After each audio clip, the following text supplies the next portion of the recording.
Video में class 12 physics पूरी किताब के हम 30 इंपॉर्टेंट क्वेश्चन देखने वाले हैं। ठीक है, क्या देखेंगे? पूरी किताब के देखें। इनको आपको 100% तैयार कर लेने हैं। 100% इसी में से छपेंगे क्वेश्चन, देख लेना। ठीक है, छपेगा कोई क्वेश्चन थ्योरेटिकल तो इसी में से छपेगा। आपको इनको बताइए तैयार कर लेना है, इनके घोर कर पी जाना है, दिमाग में ठोंक लेने हैं। ठीक है, इनको बताइए छोड़ना नहीं है। 100% इसी में से छपेगा। क्या सब छपेगा? इसी में से छपेगा क्वेश्चन। ठीक है, देखिए यहाँ पर हमारे पास पहला क्वेश्चन क्या है? स्त्री विभूति में गॉस की प्रमेय तथा गणितीय रूप लिखे। वेरी वेरी मोस्ट इंपॉर्टेंट है। क्या है? Very very most important. देखिए क्या होती है गॉस की प्रमेय। किसी विद्युत क्षेत्र में स्थित बंद पृष्ठ से निर्गत संपूर्ण विद्युत फ्लक्स फाई ई उस पृष्ठ द्वारा परिवर्तित कुल आवेश यानी कुल आवेश क्यू का बनापान इप्सिलॉन नॉट गुना होता है। क्या होता है? बनापान इप्सिलॉन नॉट गुना होता है। देखिए समझ लीजिए यहाँ पर क्या होता है? किसी विद्युत क्षेत्र में स्थित, कोई विद्युत क्षेत्र में स्थित, यहाँ पर स्त्री विद्युत में बोला विद्युत क्षेत्र में स्थित बंद पृष्ठ से, बंद पृष्ठ हमेशा ध्यान, जब गॉस की प्रमेय अप्लाई करेंगे तो बंद पृष्ठ के लिए होती है अप्लाई, ध्यान रखना, से निर्गत संपूर्ण विद्युत फ्लक्स, संपूर्ण मतलब कुल विद्युत फ्लक्स उस पृष्ठ द्वारा परिवर्तित कुल आवेश का बनापान इप्सिलॉन नॉट गुना होता है। देखिए यहाँ पर, देखिए यहाँ पर गणितीय रूप, यहाँ पर गणितीय रूप लिख देंगे, यहाँ पर इससे परिभाषा बना देंगे यहाँ पर, और दूसरी तरीके से परिभाषा भी बता देंगे। ये नहीं समझ में आए दूसरी तरीके से समझा देंगे। ठीक है, क्या होता है? फाइव आर क्या होता है? क्यू अपॉन इप्सिलॉन नॉट होता है। ठीक है, यहाँ पर देखिए क्यू क्या होता है, यहाँ पर देखिए फाई क्या होता है? कुल विद्युत। फाई क्या होता है हमारे पास? संपूर्ण विद्युत फ्लक्स, या संपूर्ण क्या किसी बंद पृष्ठ से निर्गत संपूर्ण विद्युत फ्लक्स क्या होता है? क्या होता है? विद्युत फ्लक्स होता है। क्यू क्या होता है? आवेश होता है। बनापान म्यू नॉट क्या होता है? ठीक है, इप्सिलॉन नॉट क्या होता है? गुना होता है, मतलब ये कांस्टेंट वैल्यू होती है। तो इसकी परिभाषा, इसकी डेफिनेशन, इनकी इस प्रमेय को कैसे हम अपनाएंगे, बनाएंगे? देखिए क्या लिखेंगे? विद्युत क्षेत्र में स्थित बंद पृष्ठ से निर्गत संपूर्ण विद्युत फ्लक्स, ठीक है, उसके आवेश का बनापान इप्सिलॉन नॉट गुना होता है। ठीक है, इसी को क्या लिख सकते हैं? बनापान इप्सिलॉन नॉट गुना होता है।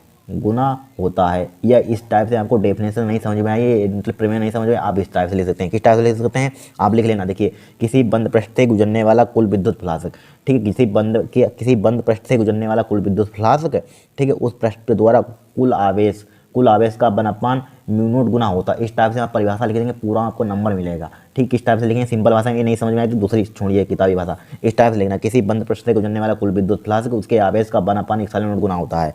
ठीक है, उसके आवेश का बनापान इप्सिलॉन नॉट गुना होता है। इस टाइप से लिख देंगे यहाँ पर। ठीक है, कोई दिक्कत इसमें होगी? नहीं होगी। इस टाइप से लिख लेंगे यहाँ पर। फिर देखिए यहाँ पर दूसरी परिभाषा, यहाँ पर डेफिनेशन देखिए, विद्युत क्षेत्र की तीव्रता की परिभाषा मात्रक में बेमा लिखिए। वेरी वेरी मोस्ट इंपॉर्टेंट है, ध्यान रखना। देखिए विद्युत क्षेत्र के अंदर किसी बिंदु पर विद्युत क्षेत्र की तीव्रता उस बिंदु पर रखे एकांक धनावेश पर लगने वाले बल के बराबर होती है। यह एक अदिश राशि है। क्या है? अदिश राशि। क्या होती है?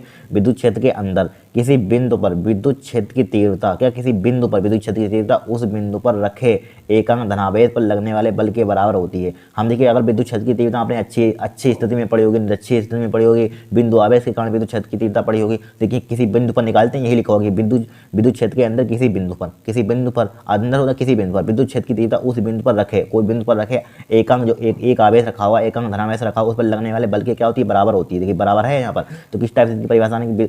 विद्युत क्षेत्र के अंदर किसी बिंदु पर विद्युत क्षेत्र की तीव्रता उस बिंदु पर रखे एकांक आवेश के आगे क्या हुआ? एकांक धनावेश बोल सकते हैं। एकांक धनावेश पर लगने वाले विद्युत बल, लगने वाले विद्युत बल की क्या होती है? बराबर होती है यहाँ पर। लगने वाले बल के बराबर होती है यहाँ पर। ठीक है, इस टाइप से परिभाषा हमारे पास होगी विद्युत क्षेत्र की। यहाँ पर इसका मात्रक लिखना चाहते हैं तो मात्रक आप लिखेंगे यहाँ पर। मात्रक क्या हो जाएगा इसका? मात्रक इसका क्या हो जाएगा बताइए? यहाँ पर इसका मात्रक हो जाएगा, बल का मात्रक क्या होता है? न्यूटन। तो क्या हो जाएगा? आवेश का मात्रक हो जाए तो कूलम, तो न्यूटन प्रति कूलम हो जाएगी। न्यूटन प्रति कूलम। इसकी बीमा क्या लिख देंगे यहाँ पर? देखिए बीमा इसकी निकाल बल की लिखेंगे, यहाँ पर आवेश की बीमा लिखेंगे यहाँ पर। जब इसकी निकल कर आएगी बीमा, यहाँ पर इसकी डायरेक्टली याद कर लेना। EML T की पावर -3 होती है, A की पावर -1 होती है। ध्यान रखना यहाँ पर। ठीक है, याद कर लेना डायरेक्टली। ठीक है, ये हो गई हमारे पास। देखेंगे विद्युत फ्लक्स की परिभाषा मात्रक तथा बीमा लिखिए यहाँ पर। देखिए क्या होता है विद्युत फ्लक्स? देखिए विद्युत क्षेत्र में स्थित किसी काल्पनिक पृष्ठ से, क्या कोई काल्पनिक पृष्ठ है, ये जूम कर लेंगे, मान लेंगे यहाँ पर, क्या किसी काल्पनिक पृष्ठ से के अभिलंबित परपेंडिकुलर लंब 90 डिग्री का कोण बनाए, ठीक है, दिशा में 90 डिग्री कोण की दिशा में गुजरने वाली कुल विद्युत बल रेखाओं की संख्या। क्या होगी? ये विद्युत बल रेखाओं की संख्या, जो विद्युत नंबर ऑफ लाइन होगी, ठीक है, विद्युत बल रेखाओं की संख्या को उस पृष्ठ से बद्ध विद्युत फ्लक्स कहते हैं। क्या होता है विद्युत फ्लक्स? सिंपल भाषा में समझिए। क्या होता है? जो हमारे पास कोई काल्पनिक पृष्ठ मान लेंगे यहाँ पर, ठीक, उससे अभिलंब दिशा में गुजरने वाली, जो हमारे पास अभिलंब दिशा में जो रेखाएं गुजरेंगी उसे कहते हैं, क्या कहते हैं उसे विद्युत फ्लक्स कहते हैं यहाँ पर, ठीक है, इलेक्ट्रिक फ्लक्स कहते हैं यहाँ पर, कोई परिभाषा कठिन नहीं है। क्या होती है, काल्पनिक पृष्ठ से अभिलंबित दिशा में गुजरने वाली विद्युत बल रेखाओं की संख्या को कहते हैं उस पृष्ठ का विद्युत फ्लक्स कहते हैं। बस कितनी परिभाषा सवाल है, सिंपल है, कोई कठिन है। फिर देखिए इसे फाई से प्रदर्शित करते हैं, मात्र क्या होता है वोल्ट मीटर अथवा न्यूटन मीटर स्क्वायर प्रति कूलम होता है, ठीक है, ये मात्र लिखने बीमा इसकी ये होती है, लिख लेना यहाँ पर, ठीक है। तीसरा क्वेश्चन हमारे पास हो गया। अब देखिए चौथा क्वेश्चन यहाँ पर, चौथा क्या हमारे पास, समविभव पृष्ठ से क्या तात्पर्य, वेरी वेरी मोस्ट इंपॉर्टेंट है। क्या किसी विद्युत क्षेत्र में खींचा गया वह काल्पनिक पृष्ठ जिस पर स्थित सभी बिंदुओं पर विद्युत विभव क्या हो, बराबर हो, क्या हो, बराबर हो, यानी कि इक्वल हो, बराबर हो, इकट्ठा हुआ है, ठीक है, समविभव पृष्ठ कहलाता है। सम मतलब देखिए सम यहाँ पर समझ लीजिए, देखिए सम मतलब समान, विभव मतलब विभव, विभव मतलब विभांतर, कि जिसका विभांतर क्या हो, समान हो, या जिसका विभव समान हो, विभव मतलब लिखा हुआ सम मतलब समान, विभव जिनका विभव समान हो उसे क्या कहते हैं, क्या कहते हैं उसे समविभव पृष्ठ कहते हैं। यही है किसी विद्युत क्षेत्र में खींचा गया वह काल्पनिक पृष्ठ जिस पर स्थित सभी बिंदुओं पर, ठीक, सभी बिंदुओं पर क्या हो हमारे पास विद्युत विभव बराबर हो, समविभव पृष्ठ कहलाता है। क्या कहलाता है, समविभव पृष्ठ कहलाता है, कोई कठिन नहीं है, बहुत ही सिंपल है यहाँ पर, ठीक है, समविभव पृष्ठ कहलाता है, ठीक है। समविभव पृष्ठ पर किन्हीं भी दो बिंदुओं के बीच विभवांतर क्या होता है, शून्य होता है, ऑब्जेक्टिव में पूछा जा सकता है, ठीक है। क्या होता है, समविभव पृष्ठ पर किन्हीं भी दो बिंदुओं के बीच विभवांतर क्या होता है, शून्य होता है, ठीक है, क्या होता है, शून्य होता है। देखिए समझ लीजिए समविभव पृष्ठ क्या होता है। मान लीजिए हमारे पास एक यानी कि पृष्ठ यहाँ पर समविभव पृष्ठ इस टाइप से हमने मान लिया, मान लीजिए यहाँ पर पृष्ठ होगा, यहाँ पर कोई समविभव पृष्ठ मान सकते हैं, इसके प्रत्येक बिंदु पर क्या होगा हमारे पास विद्युत विभव क्या होगा, समान होगा यहाँ पर, ठीक है, क्या होगा, समान, इसी को कहते हैं समविभव पृष्ठ कहते हैं यहाँ पर, क्या कहते हैं, समविभव पृष्ठ कहते हैं, कोई कठिन नहीं है यहाँ पर।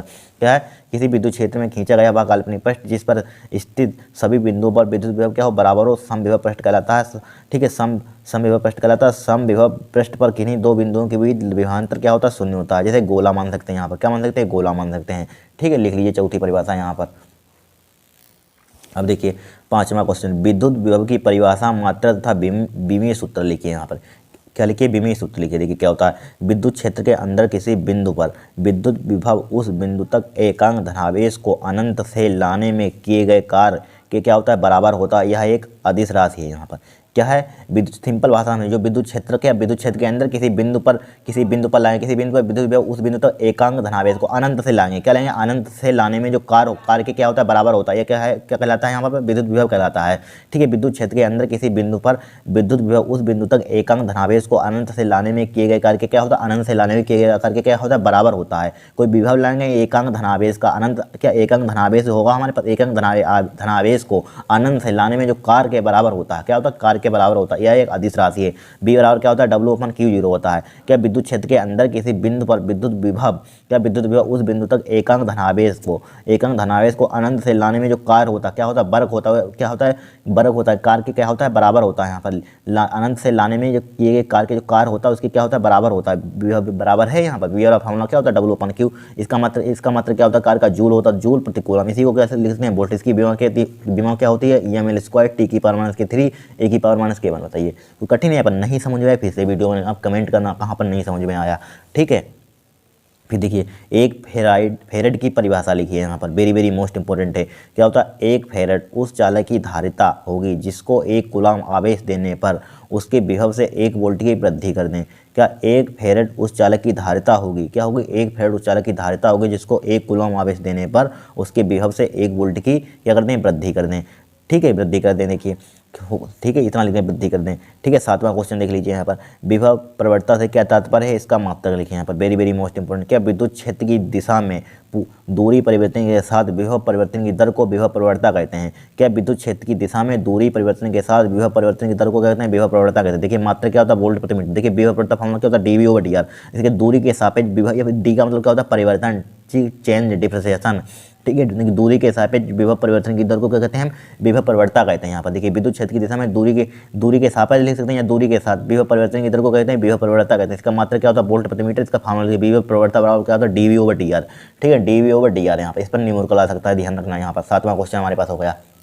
देखिए फिर आठवां क्वेश्चन, मुक्त इलेक्ट्रॉनों के अनुगमन वेग अथवा अपवाह वेग से क्या तात्पर्य। बहुत इंपॉर्टेंट क्वेश्चन है, बहुत बार आ चुका है, 15, 17, 19, 22, 23 लगातार आ रहा है, ठीक है। देखिए इलेक्ट्रॉनों को प्राप्त वह सूक्ष्म नियत वेग जो इलेक्ट्रॉनों को तार की लंबाई के अनुदिश उच्च विभव वाले सिरे की ओर गति के लिए क्या करता है, गति के लिए प्रेरित करता है। क्या करता है, प्रेरित करता है, अनुगमन वेग कहलाता है। क्या कहलाता है, अनुगमन वेग कहलाता है। इसे BD से प्रदर्शित करते हैं। देखिए समझ लीजिए, इलेक्ट्रॉन को प्राप्त वह सूक्ष्म वेग, वह सूक्ष्म व नियत वेग जो इलेक्ट्रॉन को तार की लंबाई के अनुरूप उच्च विभव वाले सिरे की ओर गति के लिए प्रेरित करता है। देखिए समझ लीजिए, यहाँ पर क्या लेंगे, कोई हम बैटरी लेंगे, यहाँ पर वो तार लेंगे, तार में क्या लेंगे, इलेक्ट्रॉन जो होते हैं वे क्या होते हैं, निम्न विभव से उच्च विभव की ओर क्या करते हैं, गति करते हैं। गति करते हैं, उसी को कहते हैं अनुगमन वेग कहते हैं। नियत वेग प्राप्त हो जाता है, उसी को कहते हैं अनुगमन वेग कहते हैं। कोई कुछ होता नहीं है यहाँ पर, ठीक है। इलेक्ट्रॉन को प्राप्त व सूक्ष्म नियत वेग जो इलेक्ट्रॉनों को तार की लंबाई के अनुरूप, जो इलेक्ट्रॉनों को तार की लंबाई के अनुरूप उच्च विभव वाले सिरे की ओर, देखिए लिखा हुआ उच्च विभव, जो उच्च विभव वाले सिरे की ओर गति के लिए दिक्कत, जो इलेक्ट्रॉन होते हैं वो उच्च विभव के सिरे की ओर क्या करते हैं, गति करते हैं, मोशन करते हैं, उसी को कहते हैं हम अनुगमन वेग कहते हैं यहाँ पर,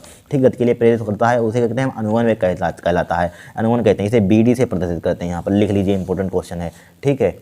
अब देखिए क्वेश्चन नंबर 9, किसी पदार्थ के विशिष्ट प्रतिरोध से आप क्या समझते हैं, इसका मात्रक लिखिए। वेरी वेरी मोस्ट इंपॉर्टेंट है, 100% इसी में से क्वेश्चन छपेंगे, ठीक है, ध्यान रखना है यहाँ पर। देखिए, किसी पदार्थ के विशिष्ट प्रतिरोध से आप क्या समझते हैं, इसका मात्रक भी लिखिए। देखिए, किसी धारावाही चालक में विद्युत क्षेत्र की तीव्रता E, धारा घनत्व J का अनुपात विशिष्ट प्रतिरोध कहलाता है। इसे रो से प्रदर्शित करते हैं। कुछ है ही नहीं, परिभाषा बहुत बार आ चुकी है। रो बराबर क्या होता है, E/J, ठीक है, E/J, जहाँ E क्या होता है हमारे पास विद्युत क्षेत्र की तीव्रता, J क्या होता है हमारे पास धारा घनत्व होता है। क्या होता है, धारा घनत्व होता है यहाँ पर। तो क्या लिखेंगे, किसी धारावाही चालक में विद्युत क्षेत्र की तीव्रता E तथा धारा घनत्व के अनुपात को क्या कहते हैं, विशिष्ट प्रतिरोध कहते हैं। क्या, विद्युत क्षेत्र की तीव्रता E तथा धारा घनत्व के अनुपात को कहते हैं हम विशिष्ट प्रतिरोध कहते हैं। इसका मात्रक क्या होता है, ओम मीटर होता है। विमा क्या होती है, mL3 T⁻³ A⁻², ठीक है, A⁻², ये क्या होती है हमारे पास, बीमा होती है। लिख लीजिए, इंपॉर्टेंट क्वेश्चन, सब कॉपी में लिखते रहना, बहुत इंपॉर्टेंट है, 100% इसी में से छपेंगे। अब देखिए 10वां क्वेश्चन, धारामापी की धारा सुग्राह्यता तथा वोल्टेज सुग्राह्यता से क्या तात्पर्य है, ठीक है। देखिए यहाँ पर क्या होती है, धारामापी की धारा सुग्राह्यता में प्रवाहित प्रति एकांक धारा के लिए उत्पन्न विक्षेप की क्या होती है, बराबर होती है। क्या लिखेंगे, धारामापी की धारा सुग्राह्यता में प्रवाहित प्रति एकांक धारा के लिए क्या होता है, उत्पन्न विक्षेप क्या होता है, बराबर होती है। उत्पन्न विक्षेप की क्या होती है, बराबर होती है। धारामापी की धारा सुग्राह्यता SI बराबर क्या होता है, φ/I, फाई को लिख सकते हैं NAB/C होती है, ठीक है। वेरी इंपॉर्टेंट क्वेश्चन, ठीक है। देखिए, धारामापी की धारा सुग्राह्यता N तथा A तथा B का मान बढ़ाकर, ठीक है, हम जानते हैं N क्या होता है, A क्या होता है, हम जानते हैं A क्या होता है, N फेरों की संख्या, A क्या होता है हमारे पास क्षेत्र पर, B क्या होता है चुंबकीय क्षेत्र होता है। मान बढ़ाकर C का मान कम करके बढ़ाया जा सकता है, ठीक है। C का मान कम करके बढ़ाया जा सकता है। यहाँ पर इस टाइप से लिखते हैं धारामापी की धारा सुग्राह्यता, ठीक है। धारामापी की वोल्टेज सुग्राह्यता लिख लीजिए। धारामापी की वोल्टेज सुग्राह्यता उसके सिरों पर लगाए गए प्रति एकांक वोल्टेज के लिए उत्पन्न विक्षेप की क्या होती है, बराबर होती है। क्या होती है, धारामापी की वोल्टेज सुग्राह्यता उसके सिरों पर लगाए गए प्रति एकांक वोल्टेज के लिए उत्पन्न विक्षेप की क्या होती है, बराबर होती है, ठीक है। देखिए, वोल्टेज सुग्राह्यता बराबर क्या होता है, ठीक है, क्या होता है, डेल, यानी कि डेल बोल सकते हैं यहाँ पर, एस बोल दीजिए यहाँ पर, ESB बराबर क्या होता है, φ/B NAB/IR यहाँ पर, ठीक है। वोल्टेज सुग्राह्यता SB बराबर क्या होती है, φ/B बराबर क्या हो जाए, NAB/IR, ठीक है। इसी को ले सकते हैं यहाँ पर, SB बराबर NA/AB यानी कि NAB/CR हो जाएगा यहाँ पर, ठीक है। लिख लीजिए, इंपॉर्टेंट क्वेश्चन है यहाँ पर। अब देखिए 11वां क्वेश्चन, चुंबकीय द्विध्रुव आघूर्ण की परिभाषा व मात्रक लिखिए। देखिए, चुंबकीय द्विध्रुव आघूर्ण क्या होता है, किसी चुंबकीय द्विध्रुव का चुंबकीय आघूर्ण वह आघूर्ण है जो इस चुंबकीय द्विध्रुव को एकांक व एक समान चुंबकीय क्षेत्र की दिशा के लंबवत रखने पर चुंबकीय द्विध्रुव आघूर्ण पर लगाता है। क्या है, लगता है, लगता है, क्या, चुंबकीय द्विध्रुव पर लगता है। क्या होता है, किसी चुंबकीय द्विध्रुव का चुंबकीय आघूर्ण वह आघूर्ण है जो इस चुंबकीय द्विध्रुव को एकांक व एक समान चुंबकीय क्षेत्र की दिशा के लंबवत, क्या, क्षेत्र की दिशा के लंबवत रखने पर चुंबकीय द्विध्रुव आघूर्ण पर लगता है। क्या लगता है, चुंबकीय द्विध्रुव आघूर्ण पर लगता है, ठीक है। इसी को कहते हैं चुंबकीय द्विध्रुव आघूर्ण कहते हैं। यह क्या है हमारे पास, एक अदिश राशि है। मात्रक क्या होता है, एम्पियर मीटर स्क्वायर, बीमा क्या होती है, AL² होता है, ठीक है। AL² इसकी क्या होती है, बीमा होती है यहाँ पर, ठीक है, लिख लीजिए। अब देखिए क्वेश्चन नंबर 12, चुंबकशीलता से आप क्या समझते हैं, वेरी वेरी मोस्ट इंपॉर्टेंट है। देखिए, किसी चुंबकीय क्षेत्र में रखे गए पदार्थ में उत्पन्न चुंबकीय प्रेरण B तथा चुंबकन क्षेत्र की तीव्रता, यानी चुंबकन क्षेत्र की तीव्रता H के अनुपात को उस माध्यम का चुंबकशीलता कहते हैं। देखिए, म्यू बराबर फॉर्मूला क्या होता है, B/H होता है, जहाँ B क्या होती है हमारे पास, बताइए, चुंबकीय प्रेरण होता है, जहाँ H क्या होता है हमारे पास, चुंबकीय क्षेत्र की तीव्रता होती है। क्या, चुंबकीय प्रेरण तथा चुंबकीय क्षेत्र की तीव्रता के अनुपात को कहते हैं हम चुंबकशीलता कहते हैं। क्या, चुंबकीय प्रेरण तथा चुंबकीय क्षेत्र की तीव्रता के अनुपात को कहते हैं हम चुंबकशीलता कहते हैं। लिख लीजिए यहाँ पर इंपॉर्टेंट। फिर देखिए 13वीं ये परिभाषा पूछी जाएंगी, इसमें से 100% आएंगे, ध्यान रखना। अपेक्षिक चुंबकशीलता से अब क्या तात्पर्य है, क्या होती है, देखिए, चुंबकीय पदार्थ की चुंबकशीलता म्यू तथा वायु की चुंबकशीलता μ0 के अनुपात को उस चालक की पदार्थ की चुंबकशीलता μr कहते हैं। इसे μr से क्या करते हैं, रिप्रेजेंट करते हैं, ठीक है। क्या होती है, म्यू क्या होती है हमारे पास, चुंबकीय पदार्थ की चुंबकशीलता तथा वायु μ0 क्या होती है, वायु की चुंबकशीलता, इसका जो अनुपात होता है उसे कहते हैं हम अपेक्षिक चुंबकशीलता कहते हैं। क्या कहते हैं? आपेक्षिक चुंबकशीलता। ठीक है, फिर देखिए 14वां क्वेश्चन, चुंबकीय प्रवृत्ति को परिभाषित कीजिए। यहाँ पर वेरी मोस्ट इंपोर्टेंट है। क्या होता है? चुंबकन क्षेत्र में रखे गए पदार्थ के चुंबकन क्षेत्र की तीव्रता आई तथा उसे उत्पन्न करने वाले चुंबकन क्षेत्र की तीव्रता एच का अनुपात को उस पदार्थ की चुंबकीय प्रवृत्ति कहते हैं। ठीक है, इसके लिए फॉर्मूला क्या होता है? इसे काई से प्रदर्शित करते हैं। काई बराबर क्या होता है? आई अपन एच होता है। जहाँ आई क्या होती है हमारे पास? चुंबकन तीव्रता। जहाँ एच क्या होता है? हमारे पास चुंबकीय क्षेत्र की तीव्रता होती है। क्या चुंबकन तीव्रता का चुंबकीय क्षेत्र की तीव्रता का अनुपात होता है, उसे चुंबकीय प्रवृत्ति कहते हैं। यहाँ पर क्या कहते हैं? चुंबकीय प्रवृत्ति। नोट कर लीजिए इसको, वेरी मोस्ट इंपॉर्टेंट है। अब देखिए क्वेश्चन नंबर 15, एक हेनरी आनोन प्रेरण गुणांक की परिभाषा दीजिए। यहाँ पर क्या होता है? देखिए, यदि प्राथमिक कुंडली में 1 एम्पीयर प्रति सेकंड की दर से धारा परिवर्तन होने से द्वितीय कुंडली में 1 वोल्ट का विद्युत वाहक बल प्रेरित हो तो दोनों कुंडलियों के बीच अन्योन्य प्रेरण गुणांक 1 हेनरी होगा। क्या होगा? 1 हेनरी होगा। क्या होता है? यदि प्राथमिक कुंडली में 1 एम्पीयर प्रति सेकंड की दर, क्या प्रति 1 एम्पीयर प्रति सेकंड की दर से धारा परिवर्तन होने से क्या होता है? जो धारा परिवर्तन होता है, चेंज होता है, धारा परिवर्तन होने से द्वितीय कुंडली में 1 वोल्ट का विद्युत वाहक बल प्रेरित हो। क्या द्वितीय कुंडली में जो होता है 1 वोल्ट का प्रेरित विद्युत वाहक बल क्या हो? प्रेरित हो, तो दोनों कुंडलियों के बीच अन्योन्य प्रेरण गुणांक क्या होगा? 1 हेनरी होगा। क्या होगा? 1 हेनरी होगा। लिख लीजिए यहाँ पर। ठीक है, अब देखिए 16वां क्वेश्चन यहाँ पर, सुप्रेरण गुणांक अथवा सुप्रेरकत्व की परिभाषा व मात्रक लिखिए। यहाँ पर देखिए वेरी मोस्ट इंपोर्टेंट है। यहाँ पर देखिए सुप्रेरण गुणांक की परिभाषा देखिए, सुप्रेरण कुंडली का सुप्रेरकत्व उस प्रेरित विद्युत वाहक बल के बराबर होगा जब कुंडली में धारा परिवर्तन की दर एकांक हो। क्या मतलब? एकांक मतलब 1 हो। क्या होता है? सुप्रेरण गुणांक सुप्रेरकत्व उस प्रेरित विद्युत वाहक बल के बराबर होगा जब कुंडली में धारा परिवर्तन की दर क्या हो? एकांक हो। मात्र क्या होता है? हेनरी होता है। विमा क्या होती है? ये लिख लेना यहाँ पर। ठीक है, 16वां क्वेश्चन हमारे पास हो गया। फिर देखिए क्वेश्चन नंबर 17, विद्युत चुम्बकीय तरंगों के अभिलक्षण। ठीक है, देखिए विद्युत चुम्बकीय तरंगें त्वरित आवेश द्वारा उत्पन्न होती हैं। किसके द्वारा होती है? त्वरित आवेशों द्वारा उत्पन्न होती हैं। ठीक है, इन तरंगों के संचरण के लिए माध्यम की आवश्यकता नहीं होती है। क्या? इन तरंगों के संचरण के लिए क्या होती है? माध्यम की आवश्यकता नहीं होती है। ठीक है, ये तरंगें निर्वात अथवा मुक्त स्थान में 1/2 म्यू नॉट एप्सिलॉन नॉट वेग से चलती हैं। वेग के बराबर होता है, ऑब्जेक्टिव में बहुत पूछा जाता है वेग के। ठीक है, वेग से चलती हैं, जिसका मान प्रकाश की चाल c के बराबर होता है। किसके होता है? जो c के बराबर होता है, हमेशा ध्यान रखना, प्रकाश की चाल के c के बराबर होता है। ये तरंगें निर्वात अथवा मुक्त स्थान में 1/2 म्यू नॉट एप्सिलॉन नॉट से वेग से चलती हैं। किससे चलती हैं? वेग से चलती हैं, ऑब्जेक्टिव में पूछा है, जिसका मान क्या होता है? प्रकाश की चाल c के बराबर होता है। इसका मान क्या होगा? c के बराबर होता है। ठीक है, फिर चौथा लीजिए, निर्वात में औसत विद्युत ऊर्जा घनत्व क्या होता है? 1/2 एप्सिलॉन नॉट ई स्क्वायर तथा औसत चुंबकीय ऊर्जा क्या होता है? चुंबकीय घनत्व क्या होता है? b² म्यू नॉट होता है। क्या होता है? b² म्यू नॉट होता है यहाँ पर। ठीक है, लिख लीजिए यहाँ पर। 4 हो गए यहाँ पर, वेरी मोस्ट इंपॉर्टेंट है। 17वां क्वेश्चन हमारे पास हो गया। फिर देखिए 18वां क्वेश्चन, बाटहीन धारा का क्या अर्थ है? वेरी मोस्ट इंपॉर्टेंट है। देखिए, ऐसी धारा जिसे किसी परिपथ में प्रवाहित करने पर व्यय शक्ति शून्य प्राप्त हो। क्या हो? व्यय शक्ति, जो पावर होती है क्या हो? शून्य प्राप्त हो। जो शक्ति हमारे पास लगेगी, व्यय होगी, वो क्या हो? शून्य प्राप्त हो। बाटहीन धारा कहलाती है। वेरी मोस्ट इंपॉर्टेंट है। देखिए, ऐसी धारा जिसे किसी परिपथ में प्रवाहित करने पर व्यय शक्ति क्या हो? शून्य प्राप्त हो, बाटहीन धारा कहलाती है। ठीक है, फिर देखिए 19वां क्वेश्चन, विद्युत अनुनाद क्या है? ठीक है, विद्युत अनुनाद क्या होता है? किसी विद्युत परिपथ की वह स्थिति जब किसी विशेष अनुनादी आवृत्ति पर उस परिपथ की प्रतिबाधाओं या प्रवेशता के मान परस्पर क्या हो? निरस्त हो जाएं। क्या हो जाए? निरस्त हो जाएं, विद्युत अनुनादी कहलाती है। क्या कहलाती है? विद्युत अनुनादी कहलाती है या विद्युत अनुनाद कहलाता है, कोई लिख लेना यहाँ पर। ठीक है, विद्युत अनुनाद कहलाता है, लिख लेना यहाँ पर। क्या होता है? किसी विद्युत परिपथ की वह स्थिति जब किसी विशेष अनुनादी आवृत्ति पर उस परिपथ की प्रतिबाधाओं या प्रवेशता के मान परस्पर निरस्त हो जाए, विद्युत अनुनाद कहलाती है। क्या कहलाती है? विद्युत अनुनाद कहलाती है। ठीक है, लिख लीजिए यहाँ पर 18वां 19वां क्वेश्चन यहाँ पर इंपॉर्टेंट है। नहीं दिख रहा है यहाँ पर, अभी दिखा रहे हैं आपको, लिख लीजिए यहाँ पर। क्या है? लिख लीजिए। फिर देखिए यहाँ पर 20वां क्वेश्चन, अवतल लेंस के द्वितीय फोकस की परिभाषा दीजिए। वेरी इंपॉर्टेंट क्वेश्चन है, आएगा जरूर इस बार। ठीक है, देखिए सभी 30 ही में से आपका फंस जाएगा पेपर। ठीक है, जितने भी थ्योरेटिकल क्वेश्चन आएंगे, न्यूमेरिकल भी लाएंगे, न्यूमेरिकल भी आपके फंसवा देंगे सब। देखिए, द्वितीय फोकस दूरी क्या होती है? लेंस की मुख्य अक्ष के समांतर चलने वाली किरणें लेंस में से अपवर्तित होकर, क्या अपवर्तित होकर एक बिंदु से आती हुई प्रतीत हो। जो एक बिंदु से क्या हो? एक बिंदु से आती हुई प्रतीत होती है। इस बिंदु को अवतल लेंस का क्या कहते हैं? द्वितीय फोकस कहते हैं। क्या कहते हैं? द्वितीय फोकस कहते हैं। क्या होता है? लेंस की मुख्य अक्ष के समांतर चलने वाली किरणें लेंस में से अपवर्तित होकर एक बिंदु से आती हुई प्रतीत होती हैं। क्या होती है? एक बिंदु से आती हुई प्रतीत होती हैं। इस बिंदु को अवतल लेंस का कहते हैं द्वितीय फोकस कहते हैं। प्रकाश के विवर्तन से आप क्या समझते हैं? 21वां क्वेश्चन यहाँ पर 21 नंबर डाल लीजिए, 2 के ऊपर है 21, ठीक है।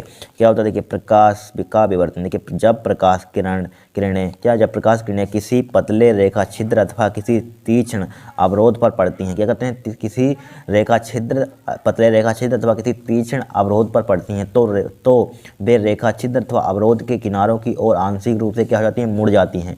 क्या हो जाती हैं? मुड़ जाती हैं, ठीक है। प्रकाश किरणों को इस प्रकार मुड़ने की प्रक्रिया को कहते हैं प्रकाश का विवर्तन कहते हैं। क्या कहते हैं? प्रकाश का विवर्तन कहते हैं। क्या होता है प्रकाश का विवर्तन? जब प्रकाश किरणें किसी पतले रेखा छिद्र अथवा किसी तीक्ष्ण अवरोध पर पड़ती हैं तो वे रेखा छिद्र अथवा अवरोध के किनारों की ओर आंशिक रूप से मुड़ जाती हैं, ठीक है। प्रकाश किरणों के इस प्रकार मुड़ने की प्रक्रिया को कहते हैं प्रकाश का विवर्तन कहते हैं। क्या कहते हैं? प्रकाश का विवर्तन कहते हैं। लिख लीजिए 21वां क्वेश्चन यहाँ पर।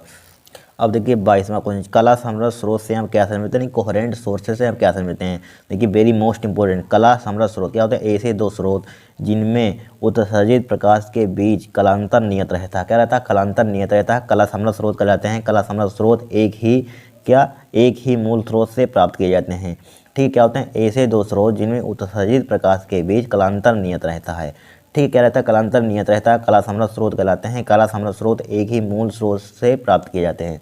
क्या? एक ही मूल स्रोत से क्या किए जाते हैं? प्राप्त किए जाते हैं। लिख लीजिए 22वां क्वेश्चन यहाँ पर।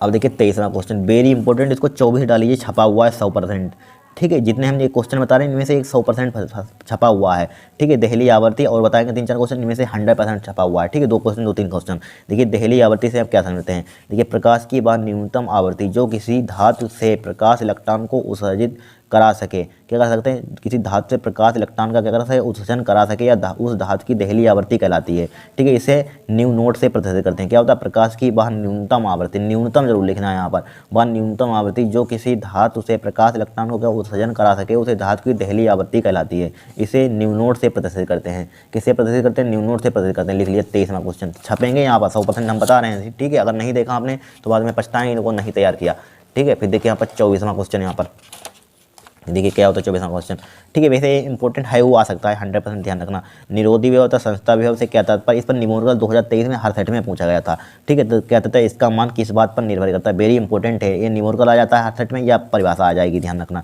ठीक है। प्रकाश विद्युत प्रभाव में निरोधी विभव धन प्लेट पर लगाया गया हवा न्यूनतम ऋणात्मक विभव जिस पर प्रकाश विद्युत धारा क्या हो? शून्य हो जाती है। क्या हो जाती है? शून्य हो जाती है, 0 हो जाती है। इसका मान आपतित प्रकाश की आवृत्ति तथा फोटो कैथोड की धातु पर निर्भर करता है। फार्मूला क्या होता है? बी नोट अपान बराबर क्या होता है? ई के अपान ई, ठीक है। ई के अपान ई, ध्यान रखना, मोस्ट इंपोर्टेंट है। क्या होता है? प्रकाश विद्युत प्रभाव निरोधी विभव धन प्लेट पर लगाया गया वह न्यूनतम ऋणात्मक विभव है। क्या? न्यूनतम ऋणात्मक विभव है जिस पर प्रकाश विद्युत धारा क्या हो जाती है? शून्य हो जाती है। इसका मान आपतित प्रकाश की आवृत्ति तथा फोटो कैथोड की धातु पर निर्भर करता है। इसके लिए फार्मूला होता है बी नोट बराबर ई के अपान ई होता है, ठीक है। ई के अपान ई, वेरी इंपॉर्टेंट है, लिख लिए 24वां क्वेश्चन यहाँ पर।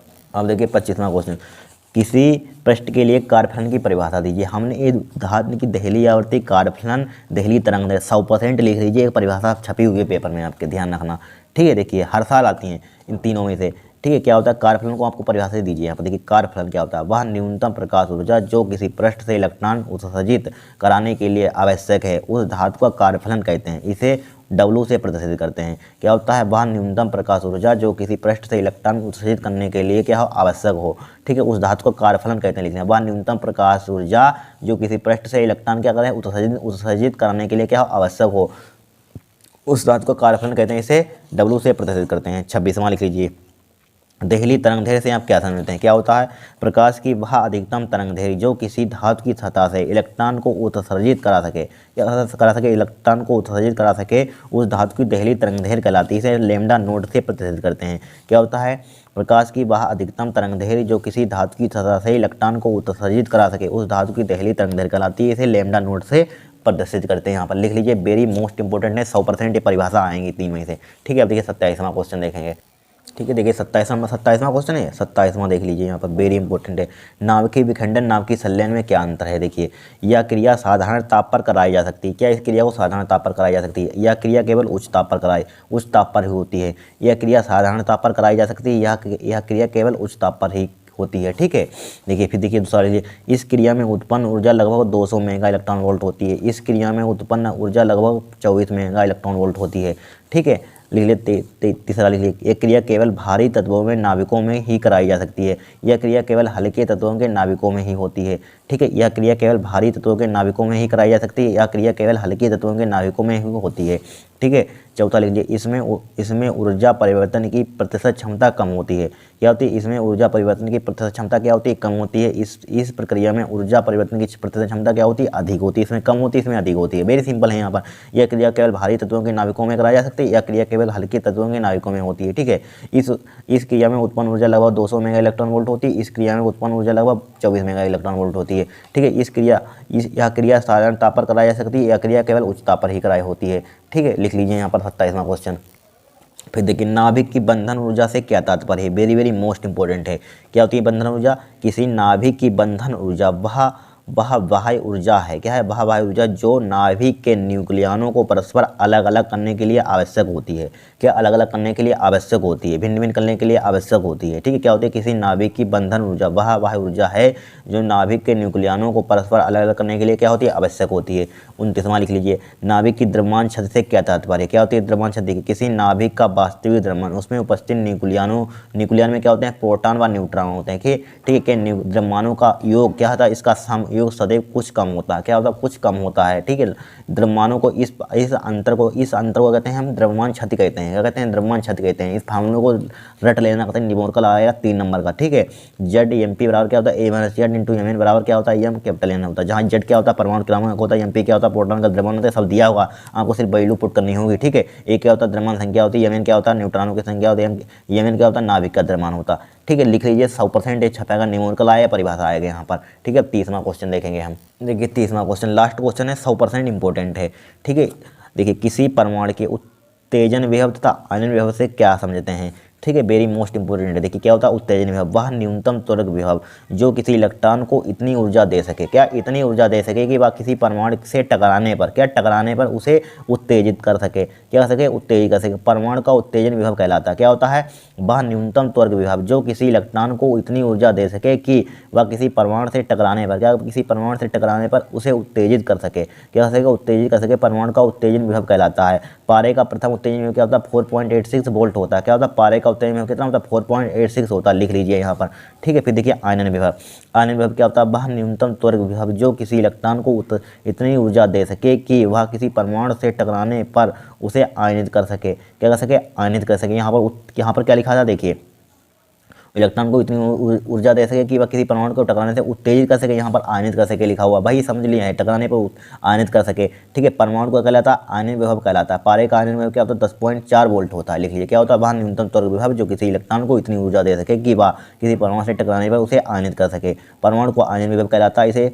इसे क्या कहते हैं? आयनिक विभव कहलाता है। पारे का आयनिक विभव क्या होता है? 10.4 क्या होता है? वोल्ट होता है। लिख लीजिए, 100% 30 क्वेश्चन है, इनको आपको पता रट लेने हैं। 100% आएंगे इसी में से। आपको भी दिख रहा है कितनी इंपॉर्टेंट है। ठीक है। इसको लिखने में बहुत मेहनत लगेगी, देखने में बहुत मेहनत लगेगी, कितनी बार क्वेश्चन आया है, बहुत इंपॉर्टेंट, इसलिए छांटने। अगर आपको वीडियो पसंद आई, चैनल को सब्सक्राइब करना, वीडियो को लाइक करना, इनको लेकिन तैयार जरूर कर लेना 100%। भले चैनल ना सब्सक्राइब करना, लेकिन क्वेश्चनों को आपको रट लेना है। बताइए, ठीक है, ध्यान रखना है यहाँ पर। और इंपॉर्टेंट लाएंगे और आपको करवाएंगे यहाँ पर। ठीक है। आपका पूरा पेपर फिजिक्स का बताइए बेटर होगा, ध्यान रखना। ठीक है। अगर आप हमारे साथ जुड़े हुए हैं, इतनी हम इंपॉर्टेंट आपको क्वेश्चन देंगे, इतने न्यूमेरिकल देंगे, बहुत हम करवा चुके हैं। न्यूमेरिकल अनसाइड पेपर करा चुके हैं, न्यूमेरिकल बहुत इंपॉर्टेंट करा चुके हैं, इतने इंपॉर्टेंट क्वेश्चन दे चुके हैं। अगर आपने इतना सब कर लिया तो पूरा पेपर 100 में 100 फंस जाएगा, जितने भी नंबर 70 में 70 फंस जाएगा। ठीक है। अगर आपने इतना सब तैयार करते चलते हैं। ठीक है। ठीक है। तो आज के लिए इतना ही।